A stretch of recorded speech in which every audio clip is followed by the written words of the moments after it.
Akala mo ba ligtas ka sa sarili mong bahay? Si Diane umuwi lang para magluksa, pero may ibang naghihintay. Isang tinig na pamilyar, pero mali ang ngiti. At ngayon, hindi na siya makakalabas. Welcome home! Sa bahay na di mo kayang iwanan. Grabe, ang tahimik. Iba to. Hindi ganito dati ang bahay namin. Si Diane bagong uwi para sa lamay ng inang pumanaw. 10 years na siyang wala rito. Umalis kasi gusto niyang kalimutan ang sakit, ang trauma at ang mga nangyayari tuwing gabi. Ginabi na siya. Kabilugan ng buwan, nakatayo siya ngayon sa harap ng lumang bahay nila. Naging parte na ng lungkot ang bawat sulok ng bahay na to. Pero sabi nga nila, kahit anong layo mo, may mga bagay na hindi mo matatakasan. Binuksan niya ang pinto. Kriyak, tangina. Same pa rin. Bulong niya parehong lumang sahig. Pareho pa rin ang amoy ng nakaraan. Pero may kakaiba. Hindi lang dahil matagal siyang nawala, kundi dahil parang may naghihintay. Pumasok siya, dala lang yung backpack. Iniwan niyang bukas ang pinto. Kunwari para may hangin, pero totoo, natatakot siyang maisara ang daan paakyat. Malamig, masyadong malamig para sa gabi. Dumaan siya sa kwarto ng nanay niya. May puting tela na nakatakip sa kama, pero may isang sulok na parang gumalaw na palunok siya. Imagination ko lang to. Bulong niya, pero ang tibok ng puso niya, ibang usapan. Tumungo siya sa sala. Sa dingding may nakasulat. Parang gamit ang uling sulat kamay. Huwag kang lumingon. Natigilan siya. Sino to? Bakit? Pero hindi na siya nakapagtanong. Kasi mula sa likod niya, may narinig siyang bulong anak. Bakit ka bumalik? Parang kilala niya ang boses, pero hindi dapat may bumubulong dun. Lalo na sa isang bahay na matagal nang walang tao. Mag-isa lang ko dito. Pero bakit parang may kasama ako? Bulong ni Diane habang pinagpapawisan kahit malamig ang hangin sa lumang bahay. Bumalik siya sa kwarto ng nanay niya. Dahan-dahan niyang tinanggal ang puting tela sa kama. Sa ilalim may kwaderno. Hindi niya nakita to nung umalis siya. Luma na, amoy alikabok, pero may nakasulat sa cover. Diane, para sa'yo.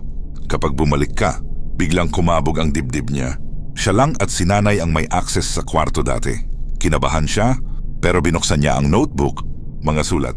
Basag-basag ang letra, parang nagmamadali, parang kinakabahan. Anak, huwag kang babalik. May humihila sa akin. Gusto niyang sumama ka. Malakas siya, laging nakatingin. Sa salamin, dun siya nakatago. Napaatras si Diane. Tumulo ang luha niya. Nay, ano to? Pero nagulat siya nang marinig na naman ang boses. Anak, halos pabulong. Pero galing sa iba't ibang direksyon. Lumapit siya sa lumang salamin sa dingding. Basag na sa gilid pero sapat para makita ang sarili.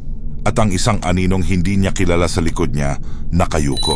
Parang nakasimangot dahan-dahan kumikilos. Napaatras siya. Lumakas ang tibok ng puso niya. May nahulog sa kusina. Tumakbo siya papunta. Natagpuan niya ang malaking portrait nila. Siya at ang nanay niya. Nahulog pero may nagbago. Binura ang mukha niya sa litrato. At sa likod ng larawan, may nakasulat na parang kinayod ng kuko.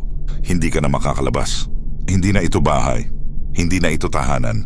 Ito na ang bitag. At ang naghihintay ay matagal nang sumisilip sa bawat salamin.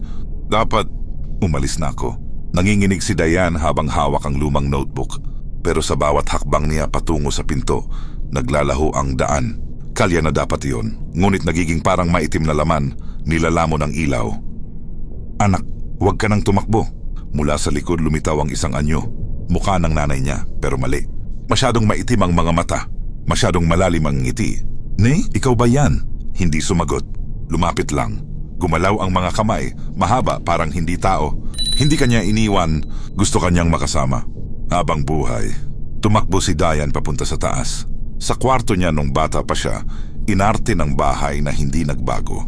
Mga laruan sa sahig, posters ng lumang banda, at sa gitna, ang salamin. Creak, isinara niya ang pinto. Nilock. Nakatingin siya sa salamin, luha na ang bumabagsak sa mukha.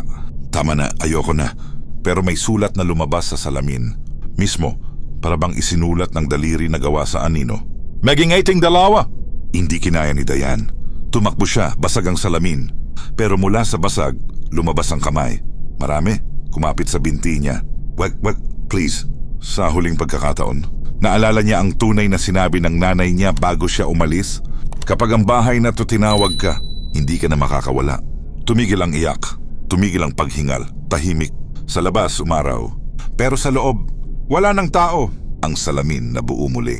At doon, nakita mo siyang nakatingin. Pero humingiti siya. Hindi lahat ng tahanan, tahanan pa rin.